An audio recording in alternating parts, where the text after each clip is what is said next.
Kabanata 12:11. Hindi ibig sabihin nito na kailangan lang ni Thomas ng 5 minutes para i-upgrade ang medical skills ni Jacob. Sa halip, 5 minutes lang ang ginamit ni Thomas upang sabihin kay Jacob kung ano ang sanhi nito.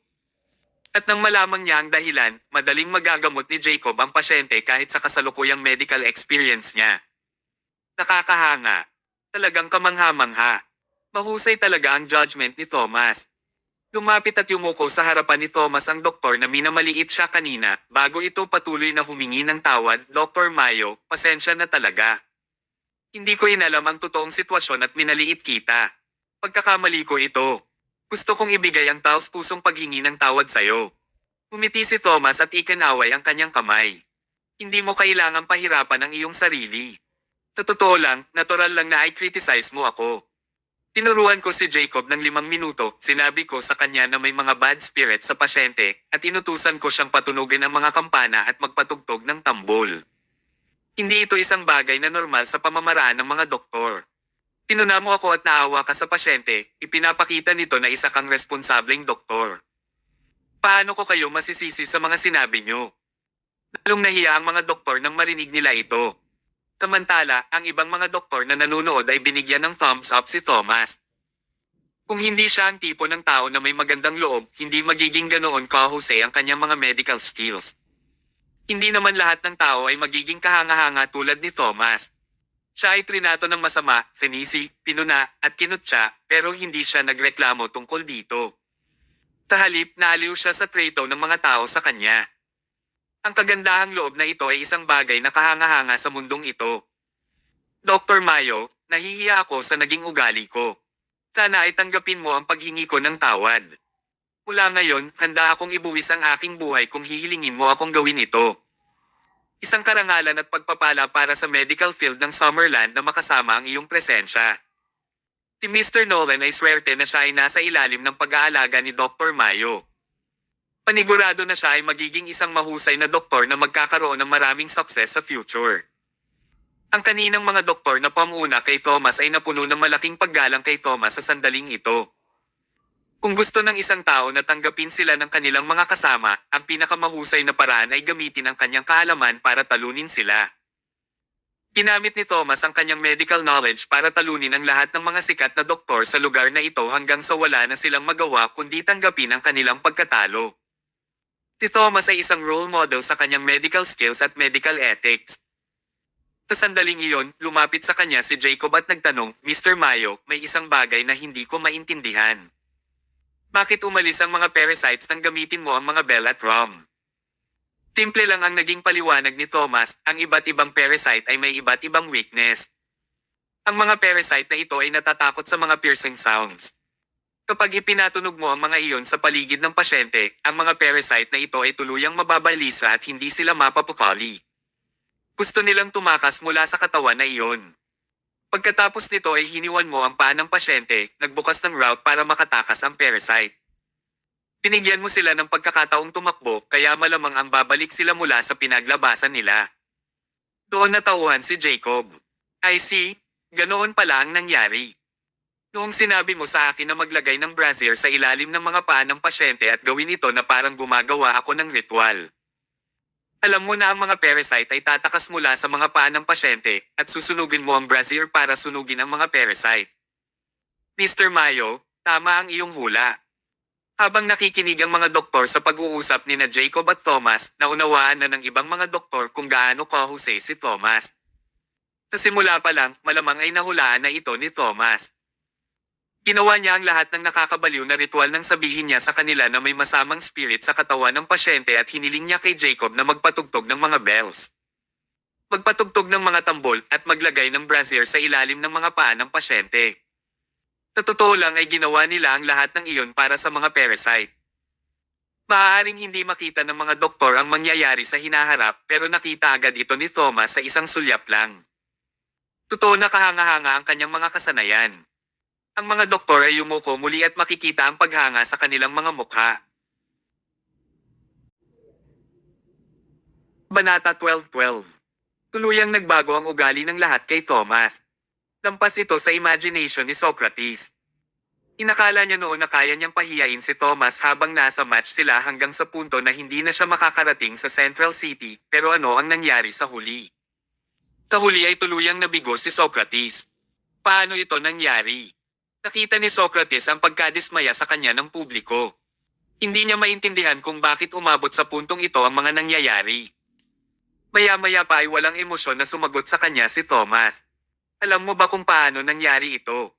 Simple lang talaga, ginamit mo ang black magic ng Summerland para kalabanan kami. Ang trick na ito ay parang tinuturuan mo ang isang isda na lumangoy. Kung ginamit mo ang western approach na matagal mo nang pinag-aralan, hindi ka matatalo ni Jacob.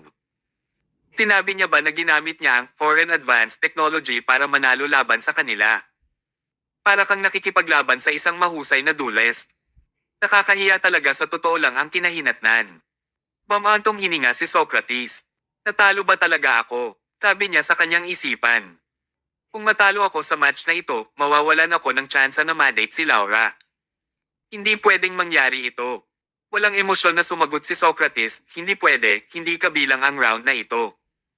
Ulitin natin. Pwede niya bang gawin ito? Makikita ang mapahamak na tingin sa kanya ng mga doktor.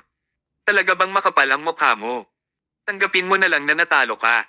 Bakit mo naman sinabi na hindi kabilang ang round na ito? Alam mo ba na ang kapal ng mukha mo para sabihin yan? Hindi pa rin handang magpatalo si Socrates at galit siyang sumigaw, ano bang hindi niyo naiintindihan? Ako ang in charge kung paano lalaruin ang game na ito. Kapag sinabi kong hindi ito kabilang, hindi ito kabilang. Kung may skill si Jacob na manalo laban sa akin, susuko na ako. 2 out of 3, kaya mo pa ba? Para lang makadate si Laura, lumampas na sa linya ng couple ng mukha, si Socrates. Parehong kinakabahan at galit si Jacob. Bakit hindi mo alam ang basic integrity bilang doktor? Dahil dito ay sumigaw si Jacob, natalo ka na, kaya ibigay mo na ang blackboard ng pamilya ko. Tumawa si Socrates nang marinig iyon at inisnap niya ang kanyang mga daliri. Maya-maya pa ay sumugod ang walang security guard at pinalibutan si Jacob at Thomas. Ang pakikipaglaban lamang ang solusyon kung hindi mananalo ang isang tao sa isang argument. Masyadong malakas ang loob ng mga Westerners na ito. Umisi na parang maangas na bastard si Socrates at mapahamak na sinabi, galit ka sa akin. Ang ibig sabihin nito ay may kakayahan kang magsabi ng masasamang salita sa akin, hindi ba? Kapag nagsalita ka pa, papaalisin agad ito dito sa lalong madaling panahon. Gustong tumulong ng mga doktor pero inilabas ng mag-security guards ang kanilang baton sa oras na iyon. Sa sobrang takot ng mga doktor ay hindi sila nakagalaw. Sila ay mga doktor na marunong magpagaling ng mga pasyente, hindi nila alam kung paano makipaglaban. At saka, ang grupo ng mga doktor na ito ay mga matatanda na, hindi nila kayang labanan ang malalakas at matitipunong mga security guards. Kung 10 man sila ay hindi nila matatalo ang isa sa kanila. Nakaramdam ng matinding pagkabalisa si Jacob habang tinitignan niya ang malalakas na security guard. Sa tingin mo matatakot ako dahil mas marami kayo. Para sa kapakanan ng reputasyon ng pamilya Nolan at para sa dignidad ng Summerland, lalabanan ko kayong lahat. Ang mga kabataan ay madaling kainin ng kanilang galit.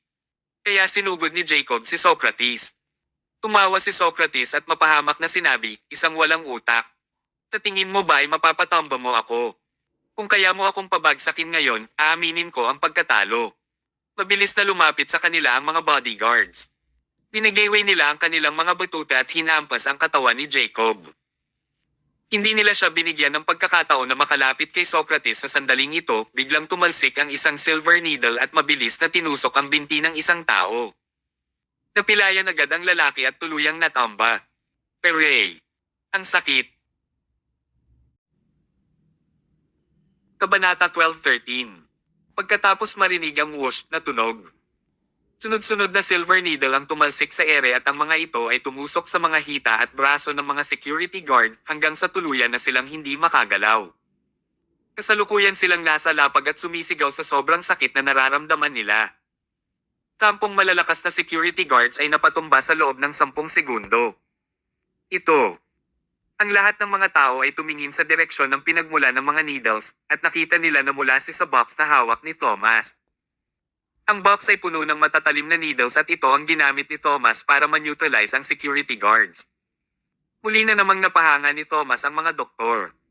Siya ay isang mahusay na fighter at isa siyang skilled physician na may mataas na moral at may noble character.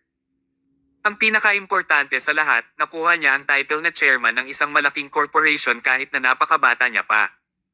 Siya ay isang first-class genius sa lahat ng aspeto.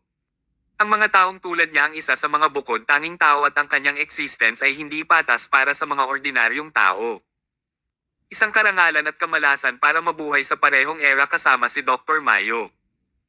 Mabuti na lang at nakakuha tayo ng oportunidad na makilala ang God's favored one. Kahit ano pang gawin natin, imposible para sa atin na malampasan siya. Tayo ay parating kulelat kung kakalabanin natin siya. May mga tao talaga na ipinanganak para maging kumikislap na bituin sa langit. At si Thomas ang tipo ng tao na iyon. Maraming salamat talaga, Mr. Mayo. Sa tulong ni Thomas, madaling nalampasan ni Jacob ang defensive line ng security guard. Hinawakan niya ang kwelyo ni Socrates at itinaas ang kanyang mga kamao. Parang nabaliw na si Socrates sa pagkakataong ito. Malamig na sumagot si Jacob, anong sinabi mo kanina? Kung nahawakan kita, aaminin mong talo ka. Hindi ko lang hahawakan ang buhok sa ulo mo, pero bubunutin ko rin lahat ng buhok mo sa katawan. Pagkatapos nito ay sinuntok ni Jacob si Socrates at nakita niya ng lalaki ang mga bituin. Pagkatapos nito ay hinawakan niya ang ulo ni Socrates at isa-isa niyang binunot ang buhok nito, gumamit pa siya ng gunting at scalpel. Uprooted na ang blonde hair ni Socrates. Tinubukang makalaya ni Socrates mula kay Jacob, ngunit wala siyang laban sa kanya. Jacob, natutunan ko na ang aking leksyon. Huwag mo na akong saktan. Inaamin ko ang pagkatalo. Hindi na kailangan ng 3 pang matches. Panalo ka na, okay. Pakawalan mo ako at lubayan mo na ang buhok ko. Ibibigay ko na sayo ang blackboard. Hindi pa rin tumigil si Jacob kahit na ilang beses na nagmakaawa si Socrates. Nakashave na ang lahat ng buhok, eyebrow at beard ni Socrates dahil kay Jacob. Demonyong dayo. Tulad ng napagkasundoan natin, ikaw ay ipinagbabawal ng pumunta sa Summerland mula ngayon. Kung hindi, bubugbugin kita sa tuwing makikita-kita. Hindi lang kita kakalbuhin sa susunod, pero buong katawan mo na ang is-shave ko. Nang sabihin niya iyon ay sinipa niya sa puwet si Socrates. Matinding sakit at kahihiyan ang nararamdaman ni Socrates. Ibinaon niya ang kanyang ulo sa kanyang mga kamay, pinulupot ang kanyang katawan sa isang sulok, kinontrol ang kanyang paghinga at umiyak. Sumama kayo sa akin, at bawiin niyo ang nararapat sa atin. Sundan natin si Young Master Nolan Sugod. Tuwang-tuwa ang mga doktor at nagmamadaling umakyat sa hagdanan sa pangunguna ni Jacob. Pinawi nila ang mga kinuha ni Socrates sa kanila. Inilabas nila ang lahat ng galit na meron sila sa laban na iyon. Walang magawa si Aris nang umiling siya at kinausap niya si Thomas nang sila ay nakarating sa baba. Commander, masyadong impulsive ang apprentice mo, parang bagong panganak na kalabaw na walang takot sa isang tigre. Natatakot ako na baka maging mahirap siyang i-manage sa susunod. Umiti si Thomas sa kanya, ang mga kabataan ay dapat lang kumilos tulad ng mga kabataan. Tatawagin ka pa bang kabataan kung wala kang sigla ng isang kabataan sa iyong 20s? Gusto ko ang apprentice na ito, masaya siya habang nakatingin sa nagkakagulong mga tao sa itaas. Kabanata 12:14. Makalipas ang 20 minutes ng paghihintay ni Thomas sa sasakyan, lumabas si Jacob at ang iba pa habang dala nila ang malaking blackboard. Umisi si Jacob at sinabing, Mr. Mayo, pasensya na kung naghintay ka para sa akin. Hindi nasasagi sa isip ni Socrates na bumalik sa Central City buong buhay niya dahil sa kanyang sigla at husay pagkatapos siyang ihagis ni Jacob. Sumakay ka sa kotse, ihahatid na kita. Salamat, Mr. Mayo. Ang kulay pula na Ferrari ay umaandar sa kalsada, sumasalamin ang scenery sa relaxed at walang pakialam na mood ni Jacob. Ang ama ni Jacob ay gumaling na mula sa kanyang karamdaman, ang family blackboard ay naibalik, at ang medical reputation ng Summerland ay naibalik. Ang lahat ng mga kaganapang ito ay pinagsama upang bigyan siya ng one-day experience ng parehong langit at impyerno. 2 oras na ang nakalipas, binalot ng kalungkutan ang pakiramdam ni Jacob na halos ayaw na niyang mabuhay pa. Paglipas ng 2 oras, gusto lang niyang bigyan ang kanyang sariling pakpak at lumipad sa langit. At si Thomas ang taong nagbigay nito sa kanya. Sa loob ng Big Dipper Pharmaceuticals. Nauutol si Socrates pagkatapos niyang makaranas ng matinding pagbubugbog. Dahan-dahang bumukas ang 3rd floor door pagkatapos umalis ng mga troublemakers kanina. Isang magandang silhouette ang lumabas mula kadiliman at si Laura iyon. Sumimangot siya. Nasaksihan niya ang lahat ng nangyari kanina. Naisip niya na sa wakas ay dumating na ang pagkakataon para matalo si Thomas, ngunit sinong mag-aakala na si Socrates, ang walang kwentang basurang iyon ang gamulo sa kanilang mga plano. Miss Laura, Miss Laura. Umiiyak si Socrates habang gumagapang patungo sa kanya nang namamaga ang kanyang mukha. Miss Laura, binugbog nila ako hanggang sa puntong ito. Galit na galit si Laura na ayaw nitong tumingin sa kanya. Nagpatuloy sa pagsasalita si Socrates, "Sorry, Miss Laura, pero masama ang pakiramdam ko. Pwede mo ba akong tulungan na tumawag ng doktor? Kahit na nabigo akong patayin si Thomas, pinaghirapan ko pa rin na gawin ito. Kahit papaano ay deserve ko ang credit sa aking efforts. Pwede ba tayong mag-date? Miss Laura, sinasabi ko sa'yo ang totoo. Mahal na mahal kita. Makipag-date ka sa akin." Nanatiling tahimik si Laura. Wala nang pag-asa ang lalaking ito. Gusto lang ni Laura na patayin si Thomas, pero pagkatapos ng maraming kaguluhan na naganap, si Thomas ay lalo lamang sumikat at nagkaroon ng mas mahusay na reputasyon kumpara dati. May mga bagay na gusto kang makuha, ngunit ang mga bagay na iyon ay hindi nakatadhanang mapasayo. Pinaplano na ni Laura na patayin si Socrates, kaya paano mangyayari ang date na tinutukoy niya? Tiningnan niya si Socrates ng masama habang nakahandusay ito sa lupa at sinabing, "Hindi ba nakipagpustahan ka kay Jacob? Simula ngayon, bawal kang tumuntong sa Central City. Umalis ka dito o papatayin kita kahit na hindi sa'yo nagdudulot ng problema si Thomas." Nawarak ng tuluyan ang puso ni Socrates. "Miss Laura, bakit mo sinabi iyan? Ginawa ko ang lahat para sa'yo. Bakit hinayaan mo akong mamatay palagi? Ganito ba ang trato mo sa taong mahal mo? Isang taong mahal ko." Munti ka nang masuka si Laura nang marinig iyon. Galit na galit siya sa lalaking ito. Wala siyang naramdaman kundi puot at galit para kay Socrates ngayon. Tinapakan niya ang kamay ni Socrates at ang manipis niyang takong ay malapit nang tumusok sa kanyang laman.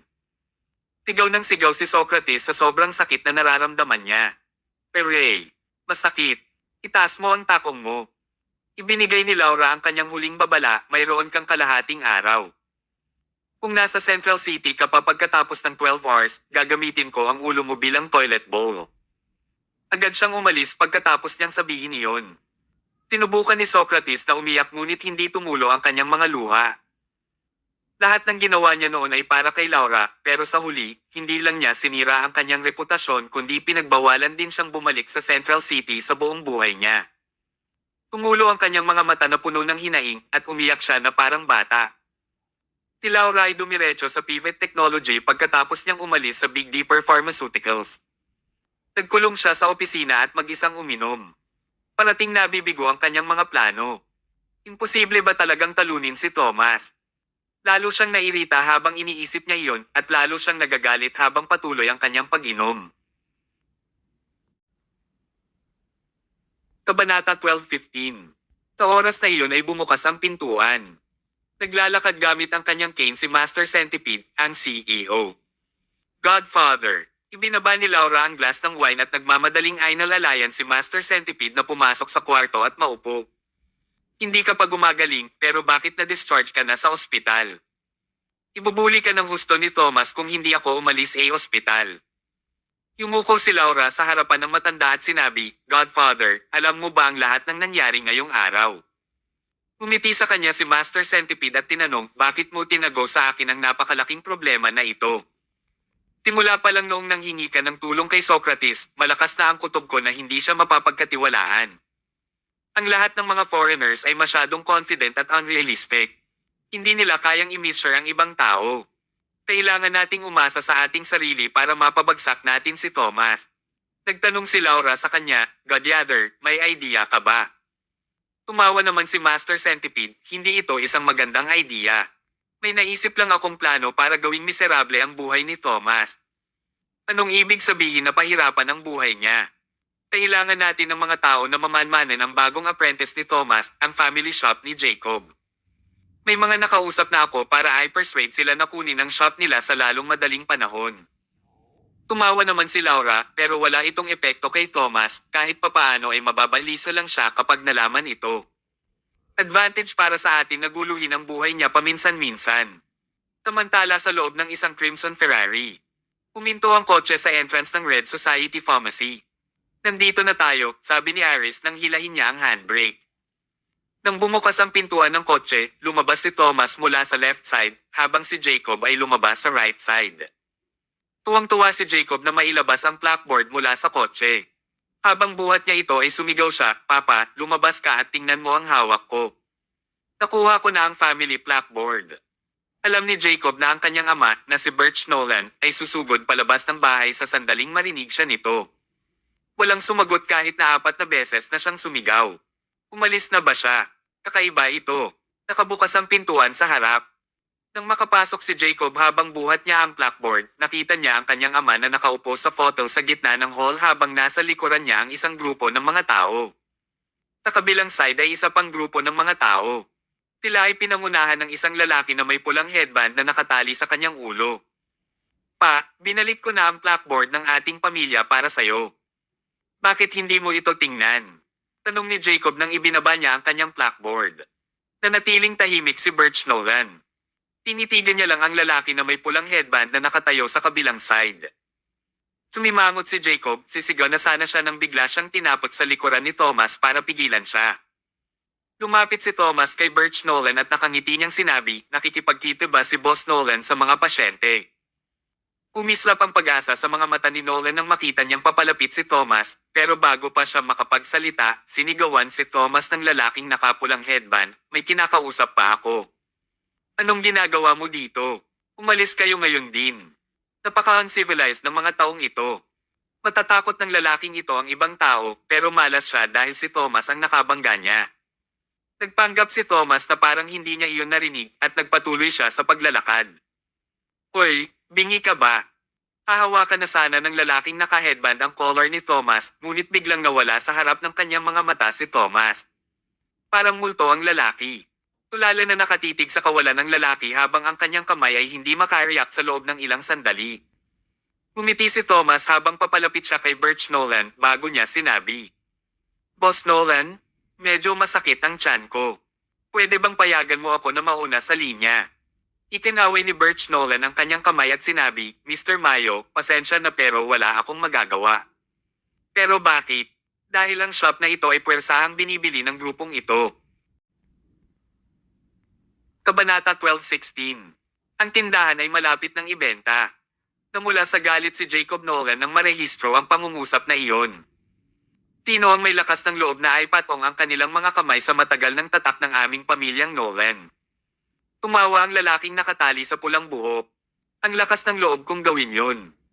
Ang Mighty Dragon Properties ay handang mag-alok sa iyo ng 30 milyong dolyar para sa lahat ng mga tindahan ng Red Society Pharmacy.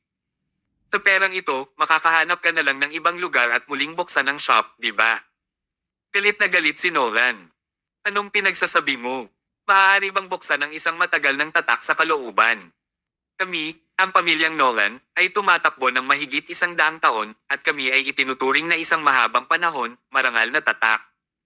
Isa lang kami sa buong Central City, at wala kaming ibang branch.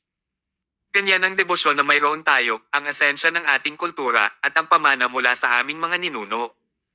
Humisi ang lalaking nakatali sa pulang buhok. "Walang kinalaman sa akin ang sinasabi mo. Ang alam ko lang ay gusto ng Mighty Dragon Properties ang lupaing ito." Malamig na tinitigan siya ni Jacob.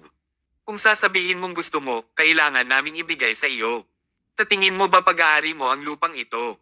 Umiti ang lalaking nakatali sa pulang buhok. "Ang lupang ito ay hindi pag-aari ko, ngunit hindi rin ito pag-aari ng pamilya Nolan, tama ba? Ang kapirasong lupang ito ay talagang walang pag-aari kundi ang gobyerno. Dahil lamang ang matagal ng tatak ng pamilyang Nolan ay isang simbolo sa Central City kaya kahit ang gobyerno ay hindi kinalikot ang bahaging ito ng lupa upang mapanatili ang kultural na pamana. Pinaupahan lang nila ang lupa sa pamilya Nolan taon-taon sa isang nakapirming presyo." Sinabi ni Jacob, "Ang bahaging ito ng lupa ay pag-aari ng pamahalaan. Nagbabayad kami ng aming rente sa taunang batayan nang hindi nilalabag ang mga batas at regulasyon. Sa anong batayan mo ginugulo ang aming lugar?" Nagkibit balikat ang lalaking nakatali sa pulang buhok. "Patawad. Simula ngayon, hindi na mauupahan sa iyo ang lupa. Nais ng gobyerno na rentahan ito sa Mighty Dragon Properties. Iyan ay isang kasinungalingan. Hindi ka naniniwala, ha? Ang lalaking nakatali sa pulang buhok ay nagtaas ng ulo at buong pagmamalaking sinabi, hayaan mo akong magpakilala. Ang pangalan ko ay Maxima Romuald, General Manager ng Mighty Dragon Properties. Hindi lang ang Red Society Pharmacy ang naupahan sa amin, kundi ang buong kalye ay opisyal na ngayong naupahan sa amin, Mighty Dragon Properties. Lahat ng procedures ay nakumpleto at na-verify na rin ng gobyerno. Ang Mighty Dragon Properties ay ganap na legal na gumagawa ng mga bagay, at kami ay makatwiran din. Kung hindi ka naniniwala, maaari kang magtanong sa paligid, maaari rin kaming magbigay sa iyo ng mga dokumentong kailangan. So, gusto mo pa bang maggulo? Natulala si Jacob sa sinabi ni Maxima. Kung talagang nagpasya ang gobyerno na ipaupo ang buong kalye sa Mighty Dragon Properties, kung gayon ang mahihina ay hindi mananalo at wala silang magagawa tungkol dito. Patuloy ni Maxima, actually, ang mga lumang batika na tulad mo ay hindi kumikita ng pera. Ang pagkakaroon ng iyong negosyo sa isang maunlad na lokasyon ay karaniwang pag-aaksaya ng mga mapagkukunan. Kapag pumalit na ang Mighty Dragon Properties, i-demolish natin ang batika at magtatayo ng malaking hotel na umaakit ng mga turistang kumain dito. Magpapasya kami sa ibang araw kung maghahain ito ng lutuing Italiano o Mexican.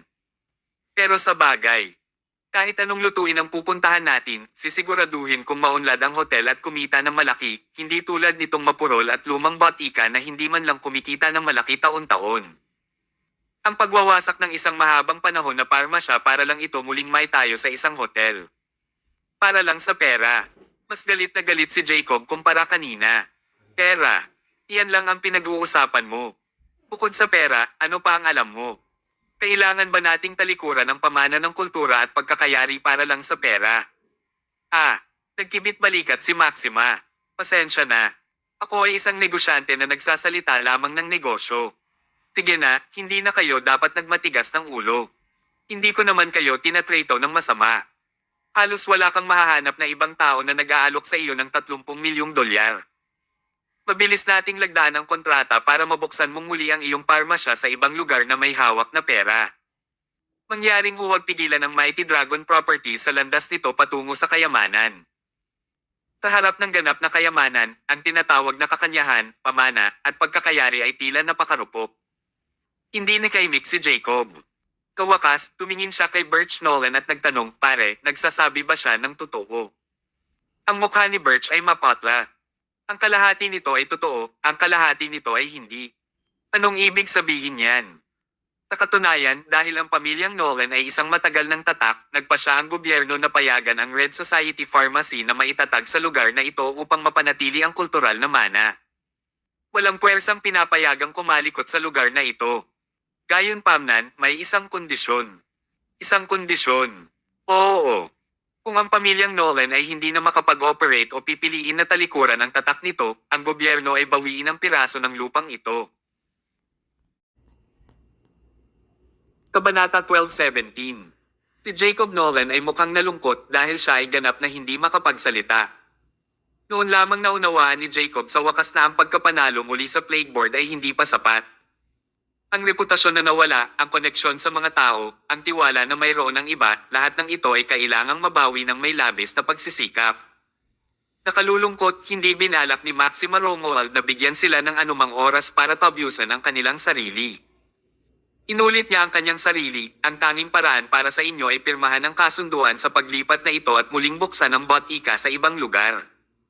Iyon lang ang pagpipilian mo. Mukhang tama siya. Sabay na natahimik ang mag-ama Nolan.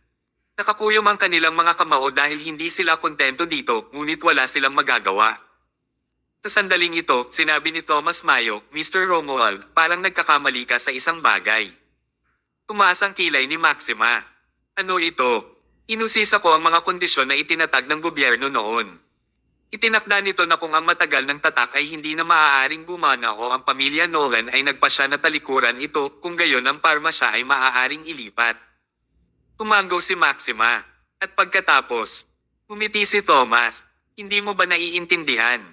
Sinabi lamang ng gobyerno na maaaring ilipat ang batika, ngunit hindi tinukoy na kailangan itong ilipat sa Mighty Dragon Properties. Naiinis na sabi ni Maxima, totoo iyon. Ngunit sino ang may lakas ng loob na hamanin ang Mighty Dragon Properties sa lungsod na ito? Upang maging tumpak, sino ang may suporta sa pananalapi upang hamanin kami? Kalmadong nagsindi ng sigarilyo si Thomas at mahinahong sinabi, nagkataon lang. Nagkataon na interesado ako sa piraso ng lupang ito at gusto ko ring bilhin ito. Sumimangot muna si Maxima tapos tumawa siya ng malakas. Ikaw, sino ka sa tingin mo? Narinig mo na ba ang Mighty Dragon Properties? Kami ang namumuno sa lungsod na ito. Kwalipikado ka bang makipagkompetensya sa amin?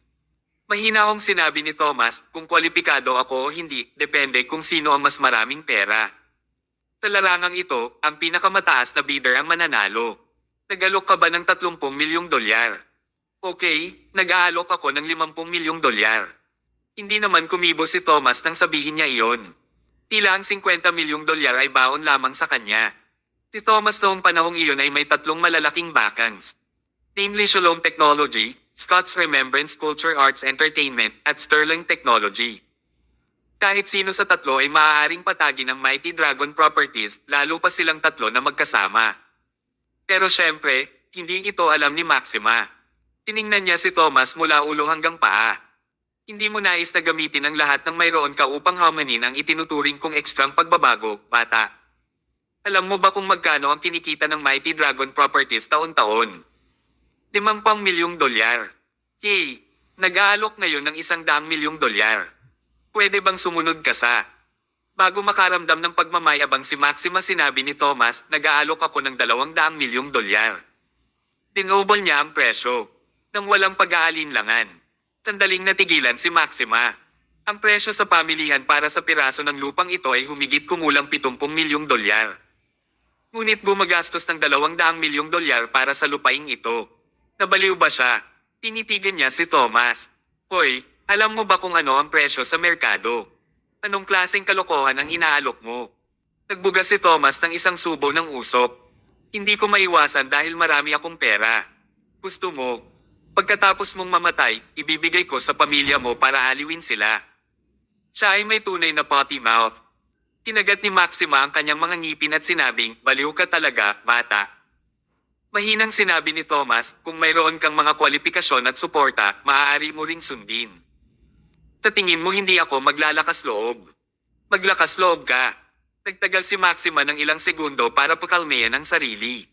Lumabas siya ng botika at tinawagan ng direktor ng Mighty Dragon Properties.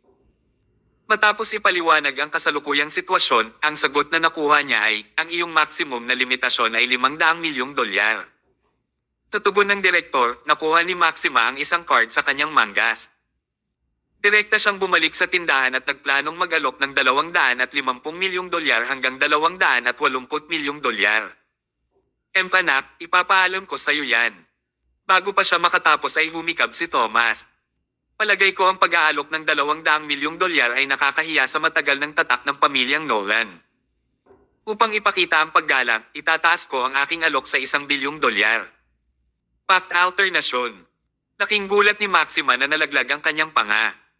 Nakatanggap lang siya ng limitasyon na 500 milyong dolyar mula sa direktor, ngunit ngayon ay nag-aalok si Thomas ng 1 bilyong dolyar na doble sa kanyang limitasyon. Paano siya makakalaban? Siya ay ganap na outpaced, tama. Totoo bang sobra ang pera niya? Ang piraso ng lupang ito ay nagkakahalaga ng humigit kumulang 70 milyong dolyar, ngunit nag-alok siya ng 1 bilyong dolyar. Baliw siya. Sa sobrang galit ni Maxima ay nagumbok ang mga ugat sa kanyang noo. Hindi niya nagawang makasabay sa presyo ngunit matibay siyang naniniwala na ang kabilang partido ay hindi sapat na kayang magbayad ng 1 bilyong dolyar.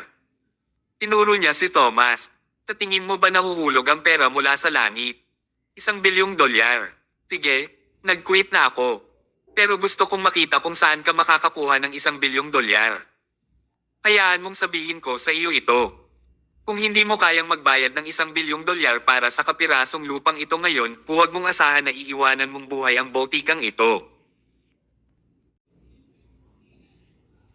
Kabanata 12:18. Tinitik ni Maxima Romuald ang kanyang mga daliri at higit sa 100 lalaki ang hamarang sa pasukan ng botika sa isang mahigpit na pormasayon. Walang pinayagang pumasok o umalis.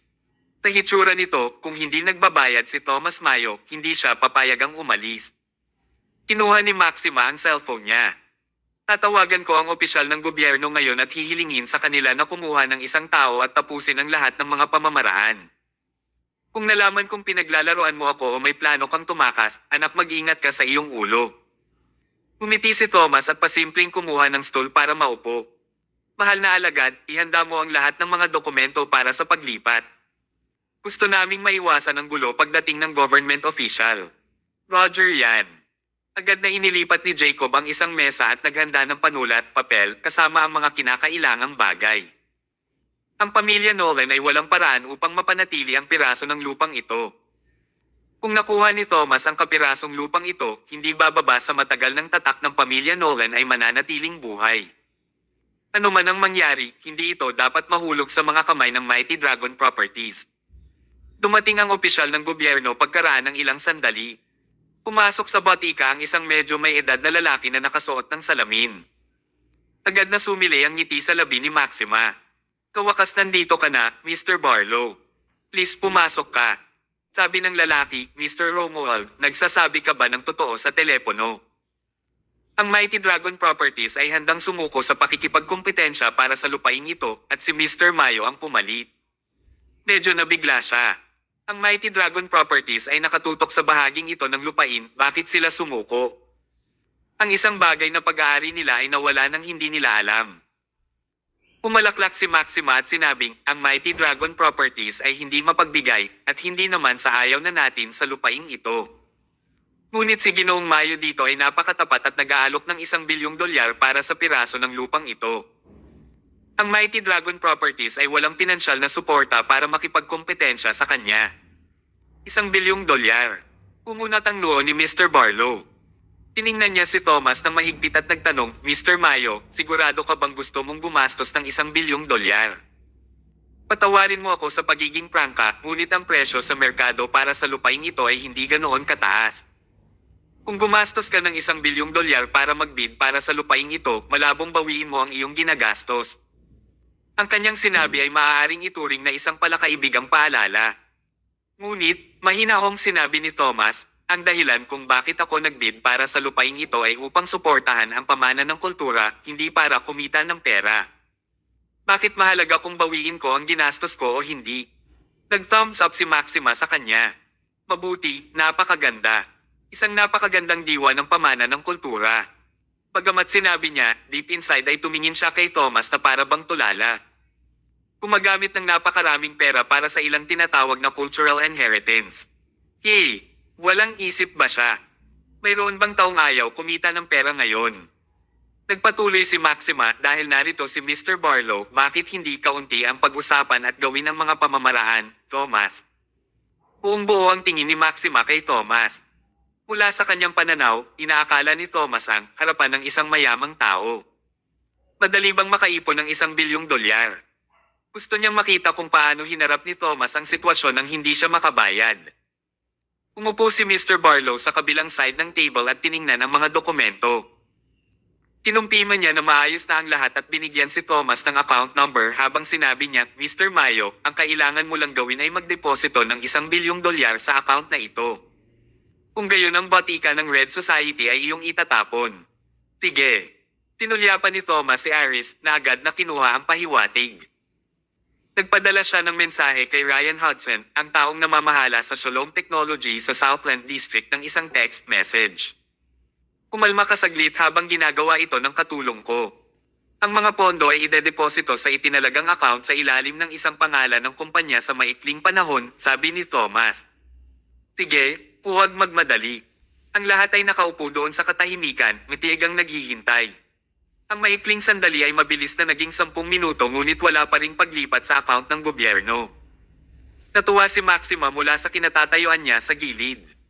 Hehehe, 10 minuto na ang nakalipas. Bakit walang nangyayari? Kabanata 12:19. Sumagot lang si Thomas, ito ay $1 bilyong, hindi $10. Sa tingin mo ba ito ay tulad ng pagbili ng candy? Umisi si Maxima. Sige, hihintayin kita kasama. Gusto kong makita kung hanggang kailan ka makakaharap.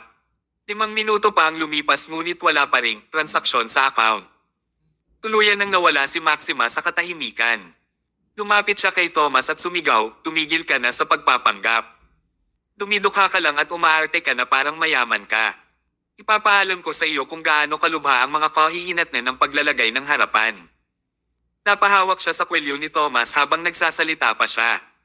Ngunit sa isang iglap bahagyang pinahihit ni Thomas ang kanyang pulso at direktang idiniin ang braso ni Maxima, pinatong siya sa mesa at tuluyang na-disable ang kanyang paggalaw. Naisip ni Maxima na siya ay medyo malakas. Karaniwan, ipinagmamalaki ni Maxima kung gaano siya kalakas at binubugbog ang sino mang gusto niya. Masama talaga ang ugali niya. Ngunit ngayon, siya ay naipit sa siko ni Thomas mag-isa. Hindi man lang niya maitaas ang braso kahit anong pilit niya. Sa huli, hindi man lang siya makatayo at napilitang lumuhad sa lupa. Ito ay isang napakahiyang sandali. Pakawalan mo ako, tigaw ni Maxima. Hindi pinansin ni Thomas ang anumang sinab ni Maxima. Tinabi ni Maxima sa kanyang mga tauhan, bakit kayo nakatayo pa rin dyan? Habang sumusulong ang kanyang mga tauhan para tumulong, mas diniin ni Thomas ang braso ni Maxima na naging sanhi ng pagkalamang sa sandaling iyon.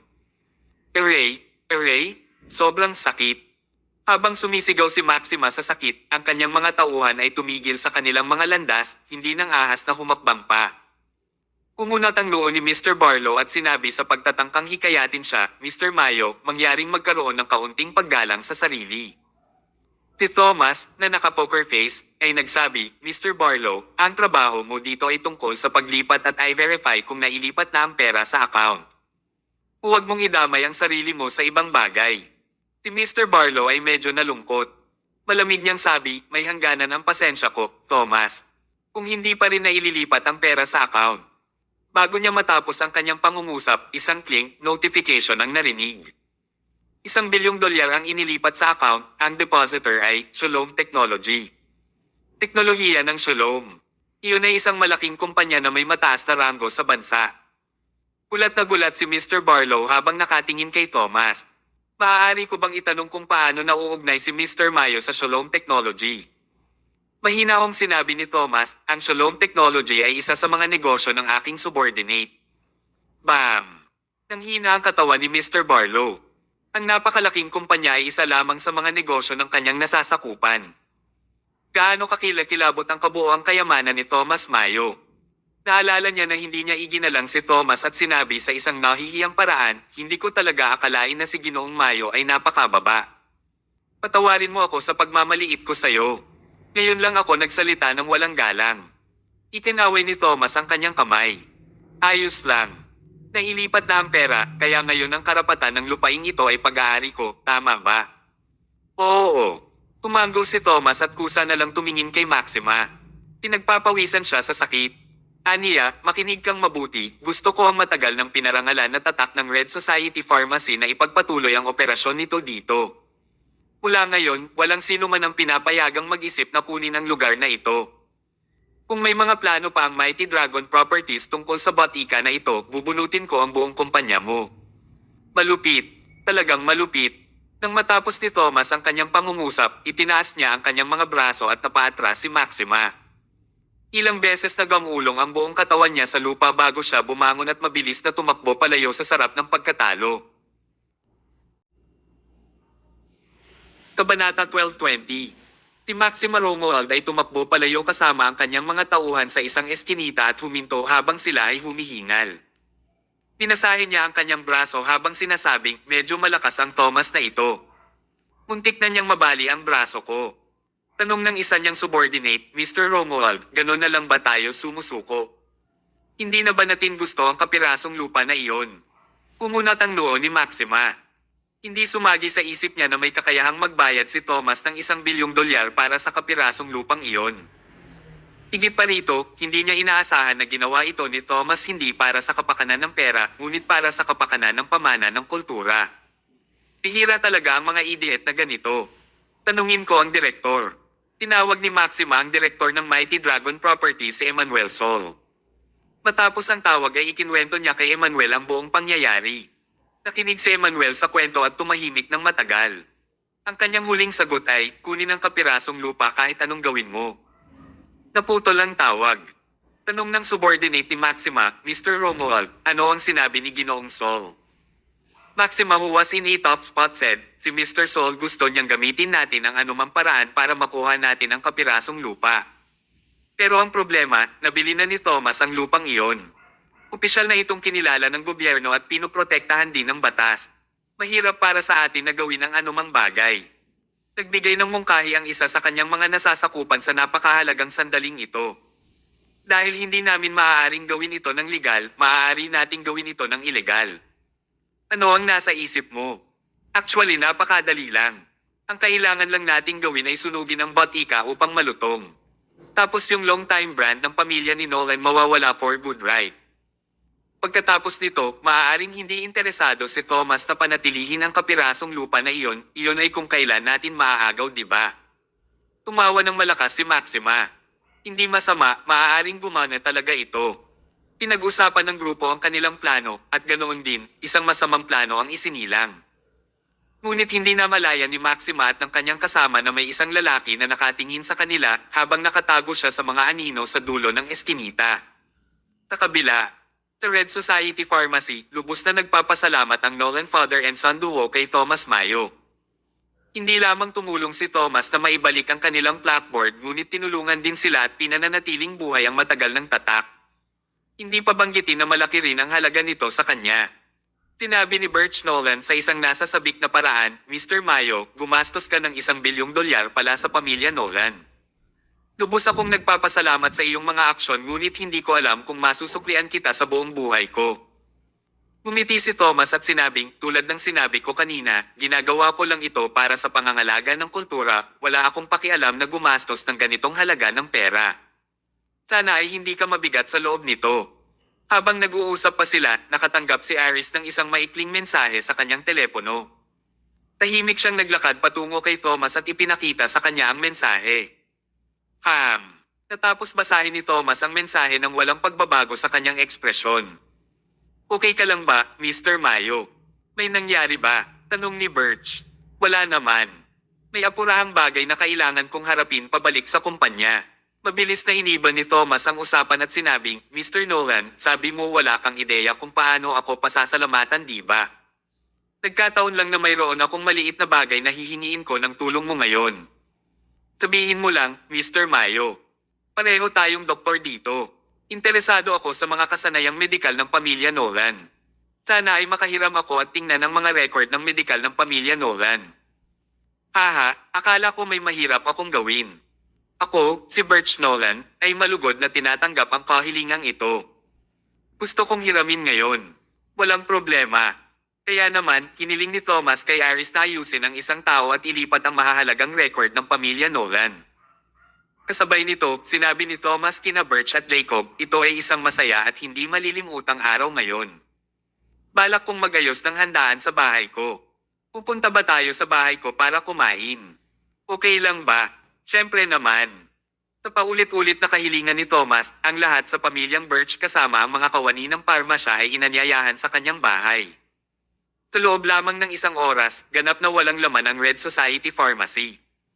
Ang lahat ng mahalagang record ng medikal at halamang gamot ay inilipat sa isang lugar na ligtas. Ang naiwan ay karaniwang isang walang laman na shell. Tanong ni Aris sa katahimikan, dapat ko bang alisin si Maxima at ang iba pa, Commander? Ikinaway ni Thomas ang kanyang kamay. Hindi. Kinakabahang tanong ni Aris, kung hindi natin aalisin si Maxima, siguradong susunugan niya ang Red Society Pharmacy ngayong gabi. Sa oras na iyon, umalaklak si Thomas. Hayaan mo siyang gawin iyon. Hayaan lang siyang gawin ito. Ma'am, kung ang mga lumang bagay ay hindi mawawala, ang mga bagong bagay ay hindi kailanman darating. Bagamat ang Red Society Pharmacy ay talagang isang matagal ng tatak, napakaraming bagay na nangangailangan ng pagbabago para sa kabutihan. Lugi ako bago ito. Ngunit ngayon, dahil si Maxima ang magiging masamang tao dito para sa akin, maaari akong gumawa ng mga pagbabago ng hindi pinipilit. Tumigil sandali si Thomas pagkatapos ay marahan siyang nagutos, may isa pa akong gagawin sa iyo. Inilagay ni Aris ang kanyang tenga sa tabi mismo ng labi ni Thomas. Matapos pakinggan ang utos niya ay hindi niya napigil ang matawa. Commander, sisirain talaga sila nito. Sinabi ko na kung ang Mighty Dragon Properties ay mangangahas na makipag-usap sa Red Society Pharmacy muli, i-uproot ko sila. Kailangan kong tuparin ang aking mga salita, kung hindi, paano ko makukumbansi ang iba? Nang matapos niya ang kanyang pangungusap, lumabas siya ng batika. Matapos paalisin si Thomas, direktang nagtungo si Aris upang harapin ang mga gawaing itinalaga ni Thomas. Mighty Dragon Properties, nagawa sana namin ito sa madaling paraan, ngunit kailangan mo lang pumili ng mahirap na paraan. Hindi pa napagdesisyonan kung sino ang biktima at sino ang mandaragit ngayong gabi.